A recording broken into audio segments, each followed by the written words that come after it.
You are listening to the Equity and Action podcast brought to you by Change Matrix. We are sharing the stories of people connected to our organization who have made positive change in equity with the goal of inspiring you to take action. I get the fantastic privilege of interviewing somebody that's near and dear to me. She's not only related to this organization, she is a founder of the organization, along with me and Rochelle Espiritu. Suganya Sockalingam has been in my life since the late 90s, and one of the reasons that we started having profound conversations is that I was focused on conflict and how conflict showed up in the way that we created systems. And she was focused on culture and the way that culture was often a barrier to accessing positive outcomes and should have been celebrated as a way of healing and building resilience.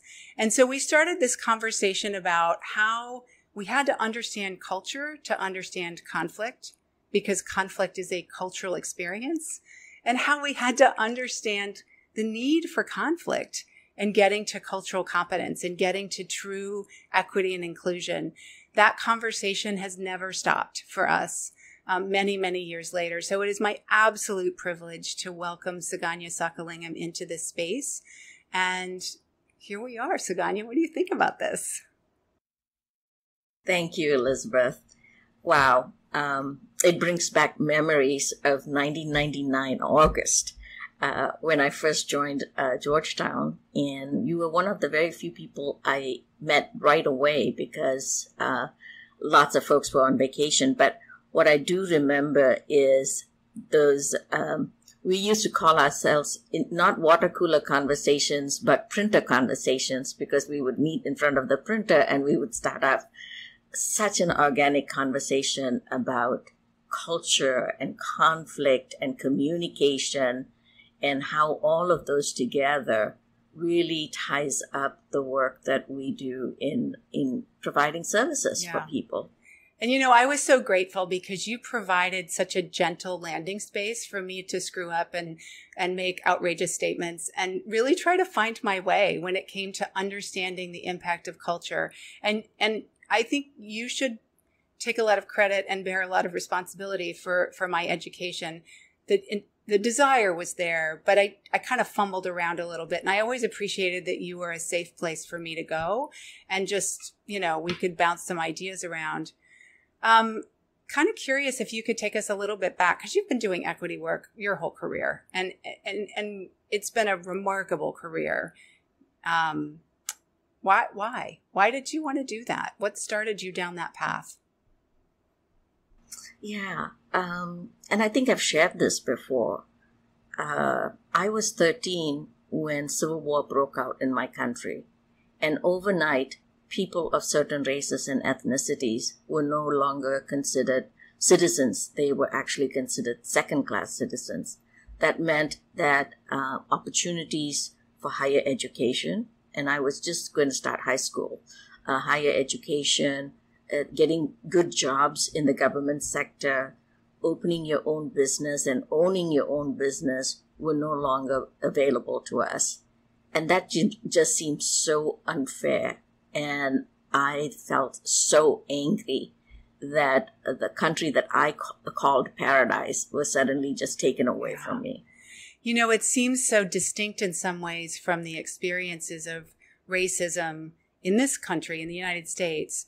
So many people talk about never knowing anything different, being born the color that they're born, being born with the racial background that they have, and the things are never available. And whereas you had this experience where after enjoying and being an equal and included citizen in your country, it was all of a sudden gone. And so you knew the before when it wasn't like that. And then you experienced what it was after those rights were taken away. So I can only imagine that sense of anger and bewilderment in some ways that could happen. Absolutely.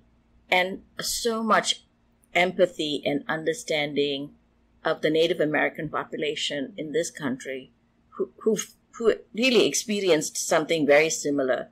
And I think it was maybe even worse because of the genocide and the culture being stripped away from them. I was lucky enough that I could leave and keep my culture. But for asylees, for refugees, for Native Americans, and for many, for African Americans who were brought to this country, the culture was stripped away. Yeah, it sounds like that was a really powerful experience that shaped your work and the work that's been going on through state level work and federal level work and to Change Matrix, where we try to infuse it into every single thing that we do, which I am tremendously proud of. And I know that you've had a big hand in that. So Suganya, taking you into 2021 right now, you have a pretty extensive view of the landscape that is the United States. I'm wondering if you could offer a couple of things from your perspective that feel really urgent. What feels urgent in our journey to equity right now? Addressing disparities in our country has been something that the public health sector has been trying to do for over 30 years. And the urgency that we feel right now really has arisen from two major incidences in our country. One is the death of George Floyd, and the other is COVID-19. They both have sort of opened the bandage that we've placed on our society, and really shows the inequities and the disparities in a way that we've never been able to see it before. And I think that has really raised awareness. It has raised a desire to learn and increase one's knowledge. And it is an opportunity for all of us to come together, for those of us fighting against inequities and our allies who want to support us become a more equitable society to take action. Yeah. Yeah. I mean, when you said rip off the Band-Aid, what I thought was we're seeing the depth and the severity of the wound in a way that we maybe didn't want to see before. Maybe for some couldn't see before, but we're seeing it. It's there. It is there for all to see. And you talked about raising awareness and increasing our understanding. And, we talk, and I've heard a lot about how we need to take an equity lens. We need to have an equity construct. We need to have a concept. It's a value. I've also heard, though, that in the middle of all that, there's some restlessness. There is a need to act. How do we honor all of the constructs and values and lenses, but get to action? So in thinking about that, if I could ask you, what are the critical actions that you think we need to be taking now? I think get to the root cause, which we've really unearthed now as systemic racism, structural racism, that has made it difficult for people to access services, to utilize services, and to even achieve a healthy status, an improved health status. So my thinking is that now that we know, we can't unlearn, and because we truly have taken the courage to look at the root cause, we now can address it. We can address those systemic and structures that are in the way of providing services that are equitable, that are culturally resonant and appropriate, and make a difference in people's lives. Yeah. I mean, it's so much bigger than we need to be kind to one another. It's so much bigger than we need to be inclusive of individuals. What you're talking about is a much more complex endeavor, which requires us to think about policy, requires us to think about the origin of some of that structural racism. It requires us also to think about how they're all interdependent. I mean, when you think about housing, when you think about mental health, when you think about education, you can't actually look at systemic racism one system at a time, because they depend on each other a little bit.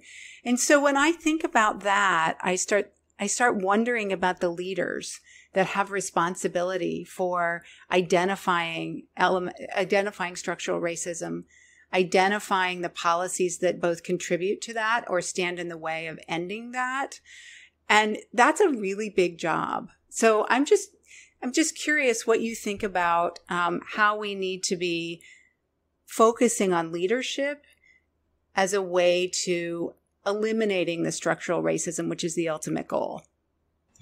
You know, you and I are such supporters of Ron Heifetz's concept of adaptive leadership, because we truly know that what we need to address are very complex problems and there are no easy solutions. And I love what he says, that it takes a group of people and their collective intelligence to learn their way through problems to identify solutions. And so I truly believe that. I truly believe that if we can come together and come together from very diverse perspectives, that we could identify ways in which we can make a difference and identify solutions that would be meaningful. Yeah. It's just you're right. It's a complex undertaking that requires lots of voices for a long period of time. And sometimes I have this image in my head of lots of leaders standing at a precipice, right? And wondering when we're going to start going down, when we're going to start going over, and really meaningfully acting to dismantle, to disrupt, to take apart, to examine, and to, in some ways, for people who are white, to be willing to give up, to be willing to sacrifice their own privilege and power for the collective good. So I almost answered my own question here, but when you're standing at this precipice, what gets in our way from moving forward? What's the thing that's making us afraid to take on those actions? Well, it's always the fear of the unknown, isn't it? We really don't know. We're going to be taking a risk. We're going to be stepping into that void, as Heifetz would say. And we also, I think, have not paid attention to the experienced voices, the lived experience of people who've gone through this and know and may have some of the answers, but we think of them as the lay public, the young people, the people who don't really have the PhDs in the education. And so how would they come up with the answers? And so I think that we really have to change the way we think about this and who actually might have some of the solutions. It really calls for more for us to work with our communities in a deeper and much more authentic way, to really seek the expertise there. Yeah. Yeah. I mean, the community expertise, that voice needs to be elevated and supported and maintained. And I think it takes a certain kind of leader with a certain kind of courage to do that, to sort of facilitate that engagement of the voices of lived experience, the communities that have the lived experience. It takes courage, I think, for many leaders to do that. It also takes time and resources that are often not allocated to the work. So I guess I'm wondering if there are supports and services, or supports mostly, that are particularly useful for those leaders who are in the position of influence and power and could make change, who are feeling, for whatever reason, reluctant or tentative. What would help those individuals really elevate those voices of the community?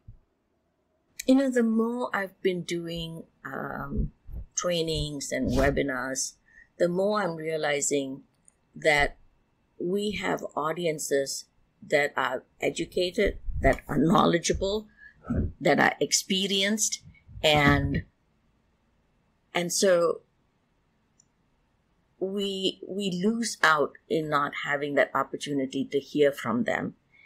And so I've really begun, and I know we do this at Change Matrix, is we're focusing on coaching and allowing and helping people to really use their voice to advocate for, to change, to dismantle racist, infrastructure or policies.